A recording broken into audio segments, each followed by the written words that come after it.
नमस्कार दोस्तों, स्वागत है आपका अपने यूट्यूब चैनल एग्जाम अपडेट में। आज मैं गढ़वाल वंश तथा चंदेल वंश के साथ आपके समक्ष उपस्थित हूँ। इसके पहले हमने चौहान वंश और सेन वंश को समाप्त किया। इसके बाद आगे चल के हम परमार वंश एवं चालुक्य वंश को समाप्त करने के बाद हम चोल वंश को पूर्णतया कंप्लीट करेंगे। तो हम अक्सर देखते हैं कि मैक्सिमम क्वेश्चन इन्हीं छोटे राजवंशों से पूछे जाते हैं। तो आज गढ़वाल वंश और चंदेल वंश का इतिहास हम देखेंगे। तो चलिए स्टार्ट करते हैं। गढ़वाल वंश, ठीक है।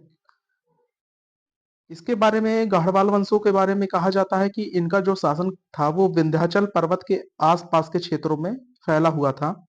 और जो इनका शासन काल माना जाता है वो एग्जैक्ट वही है जो कि चौहान वंश का शासनकाल है। 11वीं से 12वीं शताब्दी इनका शासनकाल था। और उत्तर प्रदेश में जो मुख्यतः पूर्वी उत्तर प्रदेश और बिहार आदि के कुछ हिस्सों पर इनका शासन फैला हुआ था, ठीक है। और इन्होंने वाराणसी को अपनी राजधानी बनाई, ठीक है। गढ़वालों को काशी नरेश भी कहा जाता था, ठीक है। इन्होंने काशी पर अपना शासन स्थापित किया, इसलिए इन्हें काशी नरेश कहा जाता था। नेक्स्ट देखते हैं, पहले हैं चंद्रदेव। गढ़वाल वंश के शासक हैं चंद्रदेव। इनके बारे में कहा जाता है कि पहले ये कलचुरी वंश के पतन के बाद इन्होंने अपने स्वतंत्र राज्य की नींव रखी। और इन्होंने ही राजधानी कहाँ बनाई? वाराणसी बनाई। तो याद रखिए, जो चंद्रदेव थे ये गढ़वाल वंश के संस्थापक माने जाते हैं। दूसरे शासक थे मदन पाल। मदन पाल जो थे वो चंद्रदेव के उत्तराधिकारी थे। और इनके बारे में कहा जाता है कि इन्हें आयुर्वेद का अच्छा खासा ज्ञान था, ठीक है। ये आयुर्वेद के ज्ञाता माने जाते थे। तो मदन पाल दूसरे शासक हैं। तीसरे हम देखते हैं गोविंद चंद्र। गोविंद चंद्र के बारे में कुछ प्रमुख तथ्य यहाँ पे दिए गए हैं।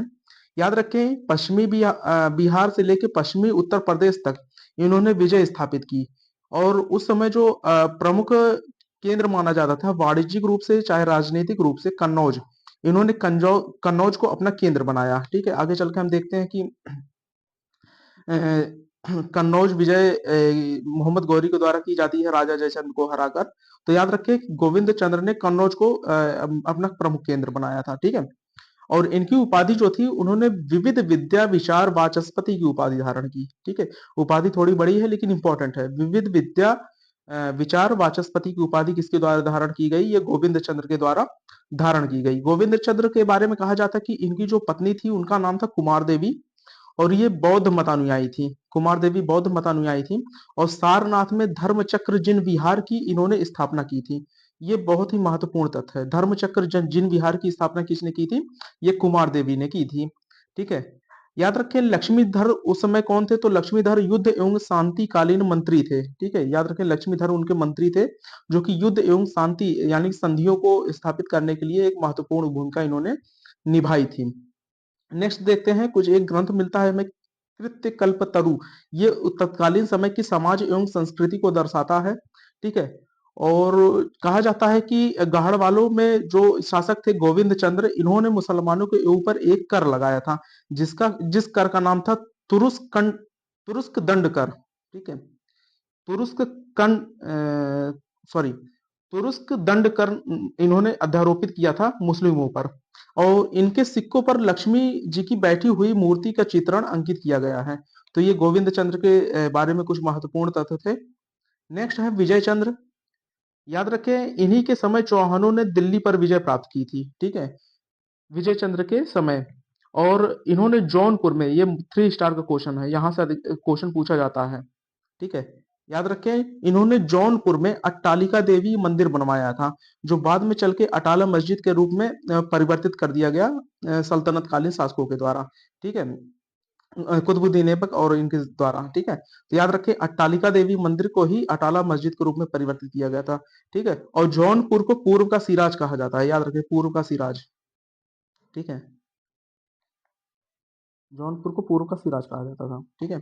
तो ये महत्वपूर्ण तथ्य है। नेक्स्ट है, सबसे अंतिम शासक है जयचंद। जयचंद जो थे वो पृथ्वीराज चौहान के ध्रुव विरोधी थे, क्योंकि इनकी पुत्री संयोगिता का जो अपहरण पृथ्वीराज चौहान द्वारा कर लिया गया था। और इन्होंने उनके द्वारा विवाह रचाया गया था जयचंद की पुत्री संयोगिता के द्वारा, ठीक है। तो याद रखिए, पृथ्वीराज चौहान की हार जब होती है 1192 ईस्वी में, ठीक है। तराइन के द्वितीय युद्ध में जब पृथ्वीराज चौहान की हार होती है, तो उसकी खुशी में जयचंद्र ने अपने महल में दीपक जलवाए थे, ऐसा कहा जाता है। ठीक है, तो याद रखें। और इन्होंने राजसूय यज्ञ कराया था। ठीक है, जयचंद्र ने अपने राजकाल में राजसूय यज्ञ कराया था, तथा इन्होंने श्री हर्ष को संरक्षण प्रदान किया था। श्री हर्ष एक विद्वान है जिनको संरक्षण किसने प्रदान किया था? जयचंद्र ने प्रदान किया था। कहा जाता है कि 1192 के बाद 1194 में युद्ध होता है मोहम्मद गौरी का, चंदावर का युद्ध। ठीक है, बहुत ही इंपॉर्टेंट युद्ध है चंदावर का युद्ध, जिसमें जयचंद की पराजय होती है। ठीक है, इस युद्ध में जयचंद की पराजय होती है और जयचंद की मोहम्मद गौरी द्वारा हत्या कर दी जाती है। ठीक है, इसी के साथ जो गाहड़वाल वंश था वो समाप्त हो जाता है। तो गाहड़वाल वंश के इतिहास के बारे में ये सभी महत्वपूर्ण तथ्य थे जिन्हें हमने देखा। नेक्स्ट हम देखते हैं जेजाक भुक्ति, बुंदेलखंड या चंदेल वंश। यहाँ से भी महत्वपूर्ण प्रश्न बनते हैं। ठीक है, जेजाक भुक्ति ये बुंदेलखंड क्षेत्र में था।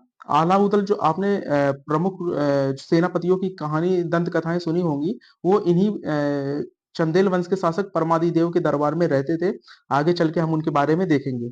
तो जेजाक भुक्ति, बुंदेलखंड क्षेत्र, चंदेल वंश, इसके बारे में हम देखते हैं। याद रखें, ये गुर्जर एवं प्रतिहारों के सामंत थे। ठीक है, उनके दरबार में रहा करते थे, उनके सामंत थे चंदेल शासक।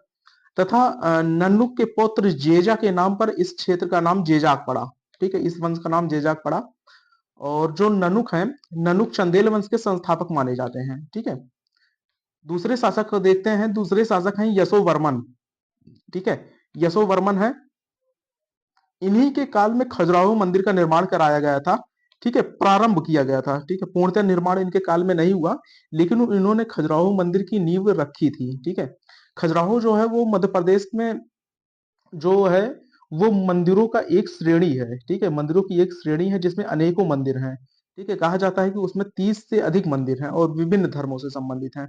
तो इसके साथ ही साथ इन्होंने चतुर्भुजी विष्णु मंदिर का भी निर्माण कराया था यशोवर्मन ने। तो इनके बारे में ये महत्वपूर्ण तथ्य दिए गए हैं। चंदेल वंश के एक प्रमुख शासक होते हैं जिनका नाम है धंग। धंग के बारे में हम कुछ महत्वपूर्ण तथ्यों को देखेंगे। याद रखें, जो संपूर्ण मंदिर का निर्माण है वो किसके द्वारा कराया गया था? धंग के द्वारा ही कराया गया था। खजुराहो के जितने भी 30 मंदिर बने हुए हैं, सभी का निर्माण जो पूर्ण रूप से संपन्न हुआ वो किसके द्वारा कराया गया? ये धंग के द्वारा कराया गया।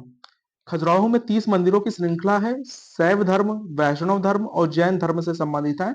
यहाँ पे बौद्ध धर्म का कोई भी स्थलाकृति या कोई भी साक्ष्य नहीं मिलता है खजुराहो मंदिर में। तो यह 3 धर्मों से संबंधित है, शैव, वैष्णव और जैन। 3 मान्यताओं से यहाँ पे संबंधित है। याद रखें, खजुराहो में एक सबसे प्रसिद्ध मंदिर है जिसका नाम है कंदरिया महादेव मंदिर। ठीक है, ये सबसे प्रमुख मंदिर है कंदरिया महादेव मंदिर। ठीक है, बैजनाथ, जिननाथ और विश्वनाथ नामक इनकी प्रतिमाएं यहाँ पे रखी गई हैं। साथ ही साथ कहा जाता है कि कलिंजर का दुर्ग जो कि बांदा में स्थित है। ठीक है, याद रखें, बांदा में कलिंजर महोत्सव भी आयोजित किया जाता है, कलिंजर मेला लगता है। तो जो इस कलिंजर के दुर्ग को अजेय दुर्ग का माना जाता है, जिसका निर्माण किसके द्वारा कराया गया? ये धंग के द्वारा ही कराया गया। और इन्होंने अपनी राजधानी भी कलिंजर को अपनी राजधानी इन्होंने बनाई। ठीक है, नेक्स्ट देखते हैं। कहा जाता है कि धंग 100 वर्ष की आयु होने के पश्चात ये प्रयागराज चले आए और गंगा यमुना सरस्वती के संगम पर इन्होंने जल समाधि ले ली। ठीक है, इस तरीके इनकी जीवन लीला समाप्त हो गई। ठीक है, नेक्स्ट देखते हैं कीर्ति वर्मन।